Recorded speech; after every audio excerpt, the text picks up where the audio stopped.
हाँ जी, तो अब हम अपना छोटा सा एक टॉपिक रह गया था फंक्शंस का, I guess. Functions of commerce इसी तरह का था, इंपॉर्टेंस ऑफ कॉमर्स। इंपॉर्टेंस के एडवांटेजेस के अच्छा, ये अब आप इंपॉर्टेंस ऑफ कॉमर्स कर लें या इसको आप इंपॉर्टेंस ऑफ बिजनेस कर लें। दोनों के लिहाज से ये वाला जो आपका लॉन्ग है ना, ये सेट हो जाता है। ठीक है, इसको आप इंपॉर्टेंस ऑफ कॉमर्स कर लें।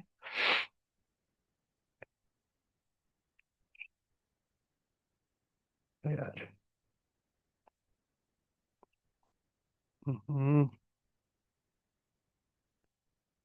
क्या हो गया?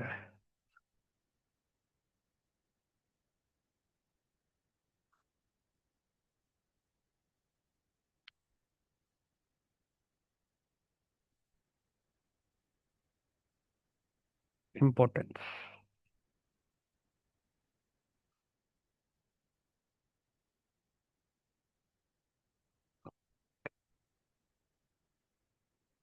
ये इम्पोर्टेंस ऑफ बिजनेस भी है, इम्पोर्टेंस ऑफ कॉमर्स भी है। ठीक है, इम्पोर्टेंस ऑफ बिजनेस आप कर लें या इम्पोर्टेंस ऑफ कॉमर्स कर लें, दोनों में ही ये टॉपिक आपका आ जाएगा। अच्छा जी, अब इसमें है क्या, मतलब क्या क्या फायदे हैं, इम्पोर्टेंस कॉमर्स क्यों जरूरी है, बिजनेस क्यों जरूरी है। देखें यार, सबसे पहला जो बेसिकली बिजनेस करता है ना कोई बंदा, वो खुद तो रोजगार कमा रहा होता है, साथ तो दूसरों को भी रोजगार देता है। जबकि अगर कोई बंदा नौकरी करता है ना, वो सिर्फ अपना रोजगार कमाता है। ये सबसे बड़ा फर्क है, इसलिए अल्लाह ताला ने बिजनेस में हमेशा कहा है कि जो तिजारत है उसमें ज्यादा रिस्क है एज कम्पेयर टू एम्प्लॉयमेंट, यानी किसी के पास काम करना।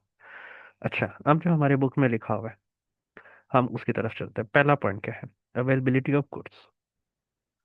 Availability of goods. इसका क्या मतलब है कि यार, जो कारोबार है ना, इसकी वजह से आपके पास चीजें आती हैं। ठीक है, मिसाल के तौर पे आप लोगों में से बहुत कम लोग होंगे जो मंडी से जाके डायरेक्ट सामान खरीदते होंगे। ज्यादातर क्या करते हैं, दुकानों से खरीदते हैं, मंडी से नहीं खरीदते। अब दुकान कहाँ पे आई? मंडी से लेके आ रहे हैं। तो दुकान वाले ने आपके लिए चीजें लेके आया, दुकान वाला आपके लिए चीजें लेके आया ताकि आप खरीद सके। ठीक है, तो उसने आपके लिए चीजें अवेलेबल की, किसकी वजह से पॉसिबल हुआ? बिजनेस की वजह से। अच्छा, अब पहले हम ये ला पॉइंट पढ़ते हैं, सरप्लस प्रोडक्शन का। बिजनेस जो है ना, ये हमें अलाउ करता है कि आप ज्यादा प्रोड्यूस कर लो।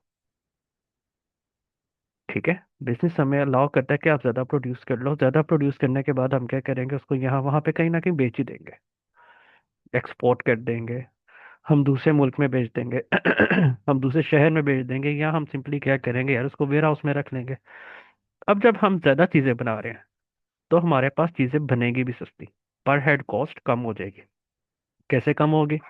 मिसाल के तौर पे मैंने 10,000 रुपया रेंट देना है क्लासरूम का, मेरे पास एक बंदा है, मेरे पास एक बच्चा आया, तो उसके ऊपर रेंट कितना आ रहा है? 10,000। अब यहाँ पे अगर 10 बच्चे आ गए, मेरे पास पर हेड रेंट कितना आ गया? 1,000। मैं 10 से भी ज्यादा चले जाऊँ, मजीद रेंट कम होता जाएगा। तो ये हमारा बिजनेस करता है। बिजनेस क्या करता है कि यार आप ज्यादा प्रोडक्शन कर लो, हम बाहर बेच देंगे। और जैसे ही हम लोग प्रोडक्शन ज्यादा करते हैं, हमारा क्या होता है, अपना चीजें भी बनना सस्ती हो जाती हैं, सस्ती शुरू हो जाती हैं चीजें बनना। फिर आ गया जी एम्प्लॉयमेंट। अब बिजनेस आपकी एम्प्लॉयमेंट भी फ्राहम करता है। ठीक है, बिजनेस आपको एम्प्लॉयमेंट फ्राहम करता है। कैसे? आपने दुकान खोली, आपको फायदा हुआ। अब उसके बाद क्या हो रहा है, आपकी दुकान खुलने के बाद आपको भी फायदा हो रहा है, आप मजीद बंदे हायर करेंगे, उनके घर भी चलेंगे। आपके पास कोई बंदा लेके आ रहा है सामान, ट्रांसपोर्टर, उसको भी फायदा हो रहा है। ट्रांसपोर्टर जहां से चीज उठाएगा, उसको भी कुछ ना कुछ तो मुनाफा हो रहा है ना, फैक्ट्री वाला ज्यादा बेच रहा है। तो जितना आप बिजनेस बढ़ी जाएगा, उतनी एम्प्लॉयमेंट भी बढ़ेगी। उसके बाद एम्प्लॉयमेंट बढ़ेगी, सबके पास पैसे ज्यादा आएंगे, तो आपका बिजनेस खुद एक्सपैंड हो जाएगा। ठीक है, मजीद बिजनेस उसी टाइप के खुलेंगे। अब बिजनेस खुलेंगे, बिजनेस ज्यादा खुलेंगे, आपके पास चीजें ज्यादा आएंगी, चीजें ज्यादा आएंगी तो प्राइसेस स्टेबल रहेंगी। Price stability.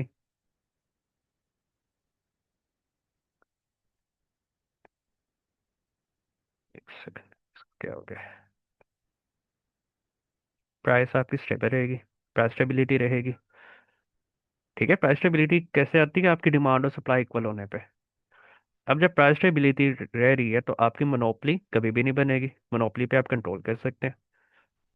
ठीक है, मोनोपली पे कंट्रोल कैसे आएगा? डिमांड और सप्लाई हमारा इक्वल है। जब सप्लाई बढ़ ही नहीं रहा तो कोई भी बंदा मोनोपली पे नहीं जा सकता। जब डिमांड कम ही नहीं हो रहा, डिमांड ज्यादा ही नहीं हो रहा, मतलब इक्वल रह रहे हैं, दोनों चीजें इक्वल रह रही हैं, तो हमारी मोनोपली कभी भी नहीं बनती। मोनोपली बनती किस वजह से, इकोनॉमिक्स में देखेंगे, यहाँ पे इसको देखने की जरूरत नहीं है। नेक्स्ट आ गया जी हमारे पास फूड शॉर्टेज। अच्छा, फूड शॉर्टेज क्यों होती है? फूड शॉर्टेज इसलिए होती है क्योंकि हमारे पास पॉपुलेशन ज्यादा है और खाना बनाना कम है। अब अगर हमारे पास खाना कम है, हम क्या करेंगे? सिंपली बाहर से इंपोर्ट कर लेंगे, हमारा काम पूरा हो गया। फिर आ गया रिसोर्सेज। हम अपने रिसोर्सेज को मैक्सिमम यूटिलाइज करते हैं। कैसे मैक्सिमम यूटिलाइज करते हैं? बजाय इसके कि हम सिर्फ उतनी प्रोडक्शन करें जितनी हमारी कंट्री में चाहिए, हम ज़्यादा प्रोडक्शन कर लेते हैं और उसको फिर बाहर जाके बेचेंगे। नेक्स्ट आ गया जी इन्वेस्टमेंट। इन्वेस्टमेंट बेसिकली होती है बिजनेस से। जब आपका बिजनेस अच्छा चल रहा है, आप कोशिश करेंगे ज़्यादा से ज़्यादा इन्वेस्ट करें, ज़्यादा से ज़्यादा इन्वेस्ट करके ज़्यादा से ज़्यादा पैसे वापस लेके आए। अब जब आप इन्वेस्ट कर रहे हैं, आपका एग्रीकल्चर डेवलप करेगा, बल्कि हम पहले कहते हैं इन्वेस्ट कर रहे हैं ना, इन्वेस्ट करने से आपकी इंडस्ट्री डेवलप करेगी।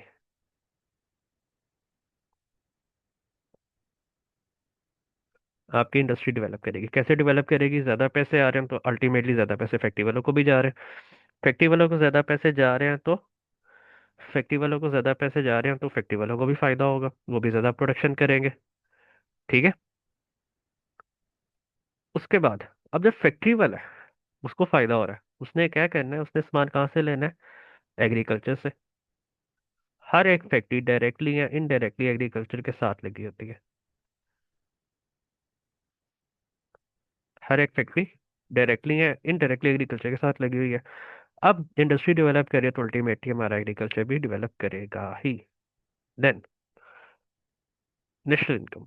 हमारी नेशनल इनकम ज्यादा होगी। क्यों ज्यादा होगी?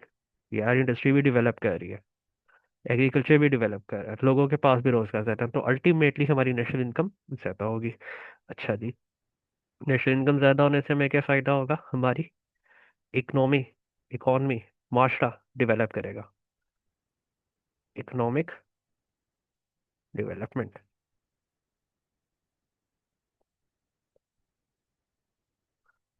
हमारा माशरा डेवलप करेगा, पढ़े लिखे लोग आएंगे, अच्छे काम करने वाले लोग आएंगे।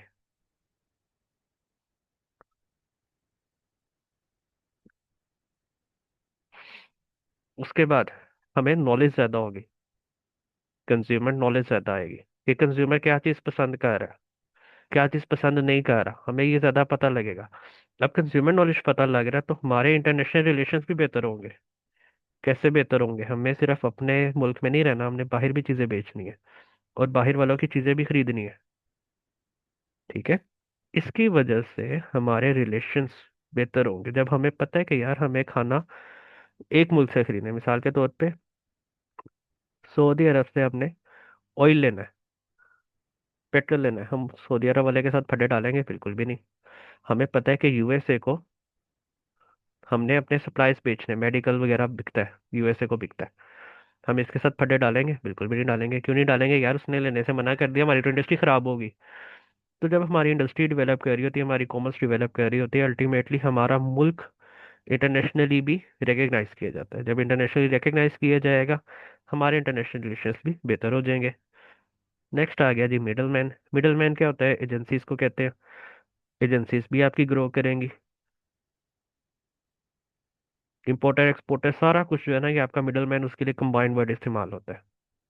अच्छा, इसके बाद इन्वेंशन आएगा। इन्वेंशन कैसे आएगा? आपको पता होगा कि यार ये चीज़ बेहतर है, इसके अंदर अगर हम ये चीज़ ऐड कर दें ये ज़्यादा बेहतर हो जाएगी। ठीक है।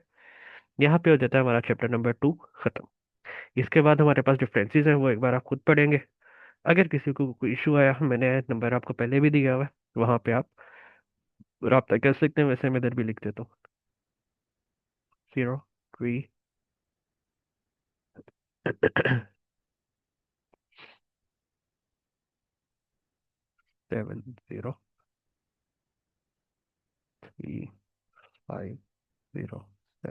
1। ये नंबर है, इस पर आप किसी भी वक्त रब्ता कर सकते हैं।